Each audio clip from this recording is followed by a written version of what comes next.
Hello guys, welcome back my channel. तो मैं आपका छोटा बहन सचिन, जो मैं अभी जा रहा हूँ बनियापुर का मेला। तो चलिए चलते हैं और देखते हैं क्या क्या है बनियापुर मेला में। तो बने रहे ब्लॉग में। फाइनली हम लोग निकल चुके हैं, तो बने रहे ब्लॉग में। आगे कहाँ का है आप लोग जानते होंगे तो प्लीज़ कमेंट करके ज़रूर बताइएगा। तो चलिए चलते हैं बनियापुर का मेला और दिखाते हैं आप लोगों को कौन कौन झूला आया है। आज ठंड बहुत था तो इसलिए हम लोग टोपी पहन के गए थे यार, बहुत ठंड लग रहा था। तो हम फाइनली हम लोग बनियापुर का मेला पहुंच चुके हैं। तो चलिए मेला में चल कर आपको दिखाते हैं झूला कौन आया है कौन नहीं।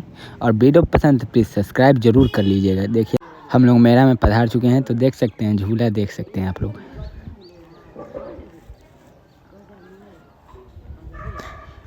ये जो था ये इस पर आप अगर आप 120 मिनट लटक जाइएगा तो इस पर आप 1000 रुपये प्राप्त कर सकते हैं। अब बनियापुर मेला में आइएगा तो ज़रूर मीठा के बनियापुर के मेला में और मीठा की जलेबी ना खाएं तो क्या खाएं बताइए।